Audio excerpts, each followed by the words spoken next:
नमस्कार मित्रांनो, आपण नारळानं आणि दगडानं पाणी शोधण्याचा एक व्हिडिओ टाकला होता 8 दिवसापूर्वी. तर मी त्या व्हिडिओमध्ये पण सांगितलं होतं, आपलं क्षेत्रामध्ये गेल्यानंतर पॉईंट पाहायला सुरुवात करायच्या अगोदर नारळ हातात घ्यायचं आणि सर्व दिशेकडं वावरामध्ये फिरायचं. तर हा मी तुम्हाला पहिल्यांदा पण सांगितलेलं आणि आता परत सांगतो आणि परत तुम्हाला ॲक्शन जसं पॉईंट कुठं निघतो ते परत दाखवतो. बघा तुम्ही, बघा मी हात केला माझ्या शेतामध्ये आणि नारळ हातात घेतलेलं आहे. फक्त काय करायचं माहिती आहे का, सर्व दिशेनं असा काय करायचं माहिती आहे का, पूर्ण हात फिरवायचा. बघा या दिशेला माझा पॉईंट निघतो, हे असं मी तुम्हाला पहिल्यांदा पण सांगितलं होतं. मी तिकडच्या बाजूला उभं होतो त्यावेळेस, माझ्या ऊसामध्ये पॉईंट निघतो. तर आता काय करायचं माहिती आहे का, आता मी इथं उभा आहे, माझा पॉईंट तिथं निघतोय. क्षेत्र केवढं असून द्या, 2 एकर असून द्या, 4 एकर असून द्या, 5 एकर असून द्या, गेल्या गेल्या ही स्टेप वापरायची पहिले. आपल्याला वावरामध्ये सर्वात जास्त मोठा पॉईंट कुठं निघतो हे आपण फक्त हाताने नजरेनं, हे नजरेनं आणि हात बोट करून केलं ना, तर तुम्हाला जास्तीत जास्त 3 लेअर, 4 लेअर, 5 लेअर, म्हणजे 2 लेअरपेक्षा जास्त अशा लेअर जिथं क्रॉस होत्यात अशा ठिकाणी आपला हात जिथं जाईल, नजर तिथं जाईल आणि जिथं नारळ इथं उचललं का समजायचं तिथं आपला पॉईंट निघणार आहे. तर आता मी इथून पाहिलं तर पॉईंट तिथं निघतो. आता मी काय करतो माहिती आहे का, जवळ जातो. समजा आता इथं पॉईंट निघणार आहे, आपल्याला माहिती आहे 100%. आता मी काय करणार माहिती आहे का, याच्या त्या पॉईंटच्या गोल बाजून फिरणार आणि एक लाईन शोधणार. एक लाईन शोधायची आणि एक लाईन शोधून त्या लाईनवर सरळ चालायचं. आता मी तुम्हाला दाखवतोच ॲक्च्युली नेमकं काय आहे.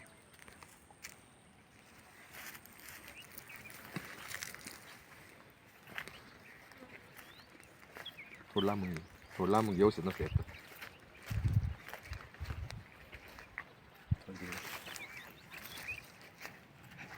थोडं दमाने चालायचं मित्रांनो. कसं असतं माहिती आहे का, जास्त लांब पाय टाकले किंवा जास्त फास्ट चाललं तर काय होतं माहिती आहे का, लाईन आपल्या मागं जाऊ शकते.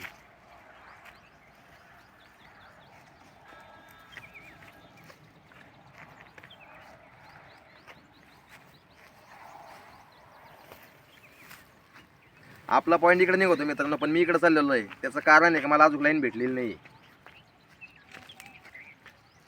कारण मी पहिली लाईन भेटल्यानंतर त्या लाईनच पॉईंटकडे जाणार आहे.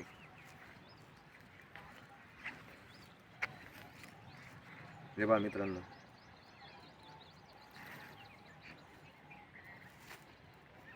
हे बघा,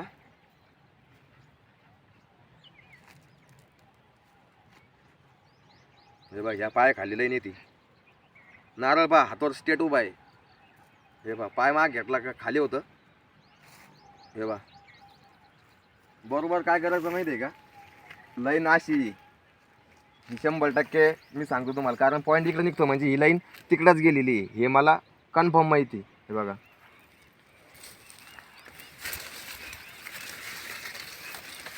हे बघा,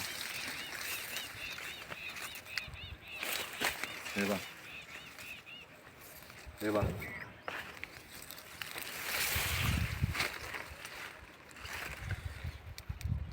फक्त तुम्ही पॉईंटवर गेल्यानंतर नारळाची मोमेंट बघा फक्त माझ्या हातातल्या.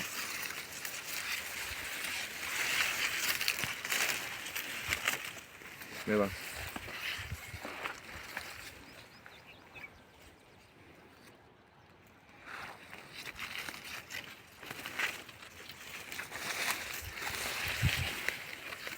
बरोबर बा.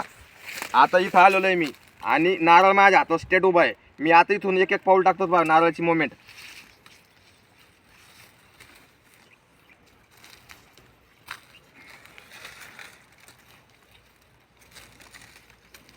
हे बघा इथं पॉईंट आपल्या जवळ. ज्यावेळेस आता मी रिटर्न वापस जातो, क्रॉस चालतो बघा, लाईनवर परत येतो मी.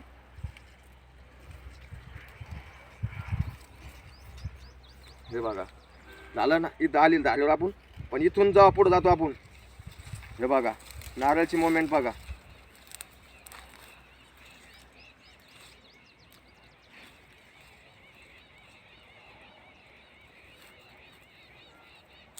ज्यावेळेस आपण पॉईंटवर येतो ना, तर नारळ अशी अशी मोमेंट करतं बघा.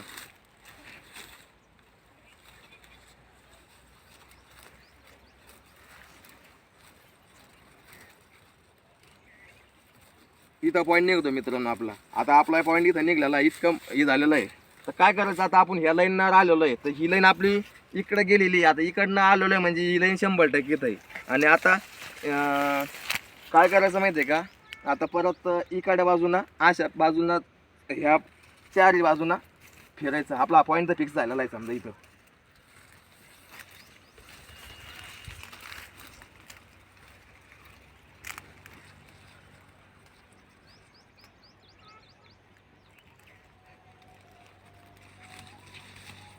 हे बघा इथं लाईन येतो, सेकंड लाईन इथं आहे.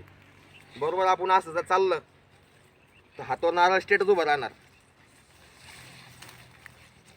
हे बघा नारळचं पॉईंट जवळ आल्यानंतर नारळ पाकाच मुवमेंट करतो.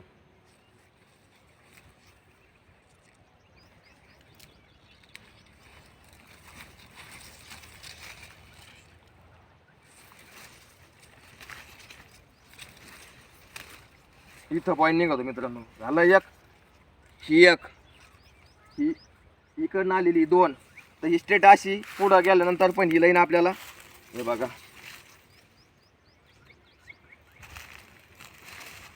हे बघा बरोबर लाईनवर आलो ना तर परत हात पाकाच झाला माझा. लाईन सोडली का नारळ खाली पडतो आणि लाईनवर आलं का नारळ परत उभं राहतं. त्याच्या करताना काय करायचं माहिती आहे का, असं हात दाखवून मोठ्या पॉईंटवर जायचं आणि तिथून प्रत्येक आता झाले 2 क्रॉस लाईन झालेले. आता एक अशी आहे आणि एक अशी एक आहे ना अशी एक आहे ना. आता याच्यामध्ये परत याच्यामध्ये पण आपण चेक करू शकतो. 2 तर लाईन झालेले आपले फिक्स. हे बघ ही तिसरी लाईन एक इथं आहे एक इथं आहे. आधी तिसरी लाईन हे लाईनवर असं गेलं का त्याच्याबरोबर मग त्याच पॉईंट क्रॉस करून जाणार. झाली तिसरी लाईन. लाईनवर जाऊन दाखवत नाही तुम्हाला मी आता. ही बाई चौथी लाईन. चौथ्या लाईनवरून पण आपण बरोबर असं लाईनवर उभा आहेत, नारळ असं स्टेट उभा राहणार. साईडला आलं नारळ खाली होणार, उजूक लाईनवर आलो नारळ सरळ होणार. सरळ लाईनवरून जायचं. हे बघ नारळ पॉईंट जवळ आलं समजा एक लाईन पासून एक लाईनवर दुसऱ्या लाईनवर क्रॉस लाईन जर यायला लागली, नारळची मोमेंट अशी होती मित्रांनो. कधी ध्यानात ठेवा फक्त काय अशी ही मोमेंट ध्यानात ठेवायची. आपण एक लाईन जर सापडली आणि जर त्या लाईनवर जर चाललो तर पॉईंट जर जवळ त्या म्हणजे एका लाईनवरून दुसरी लाईन जर क्रॉस लाईन जात असली तर नारळ काय करतं माहिती आहे का, असं करतं. हे ध्यानात ठेवायचं फक्त. हे नारळ असं करायचं माहिती तर जवळ दुसरी क्रॉस लाईन भेटणार आहे म्हणजे इथं आहे. हे तर तुम्हाला व्हिडिओमध्ये दाखवू लागलेलं आहे मी, पण ॲक्च्युली आहे. पण तर काय करायचं माहिती आहे का, असं आलं तर हे बा ज्यावेळेस जास्त नारळ मागं व्हायला लागलं तर त्या टायमाला काय करायचं माहिती आहे का, इथून उभं राहून परत आपण असं डायरेक्ट पॉईंटवरून आहे ना, डायरेक्ट पॉईंटवरून बी आपण असं पूर्ण राऊंड मारून बी पाहू शकतो. ही एक तर तुम्हाला दाखवली होती मी. परत ही दुसरी म्हणजे अशा आपण पॉईंटवर उभं राहून असं पाहू शकतो नेमकं किती याचा धार आहे म्हणून. असं लाईन आपण लेअर म्हणतो कुठे. तसं ॲक्च्युली इथं हा जो पॉईंट निघतो हा मी मागच्या वर्षी पण काढला होता, त्याच्या मागच्या वर्षी पण काढला होता. मला बोर घ्यायचं नाही आहे, पण मी व्हिडिओ बनवण्यापुरता म्हणजे इथं म्हणजे दाखवलं बी तुम्हाला. आणि ॲक्च्युली माझं इथं 4 एकरामध्ये 4 लेअरचा पॉईंट इथं निघतो. हे लय महत्त्वाची गोष्ट आहे. कधीच्याला बी पॉईंट काढायच्या अगोदर आहे ना पूर्ण वावरात फिरल्यापेक्षा तुम्ही मी जी स्टेप सांगितली तुम्हाला सुरुवातीला ती खूप महत्त्वाची. तर आता तुम्हाला अशा पद्धतीचे मी तुम्हाला व्हिडिओ कंटिन्यू दाखवत राहील. कारण काय होतं माहिती आहे का, आपण जर एखाद्या शेतामध्ये गेलो मित्राच्या म्हणा किंवा नातेवाईकाच्या म्हणा किंवा असं कोणाकडे पाणी बघायला गेलो तर आपल्याला वेळ भेटत नाही. कारण कसं असतं आपल्याला पाणी दाखवायचं असतं, कधी लक्षात राहत नाही. त्याच्याकरता ही माझ्या शेतामध्येच व्हिडिओ बनवला आज. पण ॲक्च्युली हा बोर पॉईंट जो काढलेला आहे मी हा 4 लेअरचा आहे आणि याची खात्री पण झालेली आहे 4 लेअरचा पॉईंट आहे म्हणून. कारण हे मी लय वेळेस ट्रायल केलेलं आहे. धन्यवाद. याच्या पुढचे व्हिडिओ येत राहतील, बघत राहा. तुम्हाला मी पूर्ण पाणी कसं बघायचं याच्यावर पूर्ण शिकवत राहील, कंटिन्यू शिकवत राहील. आता याची लेअर किती खोल आहे, याची रुंदी किती आहे हे मी तिसऱ्या व्हिडिओमध्ये तुम्हाला 100% दाखवीन. धन्यवाद.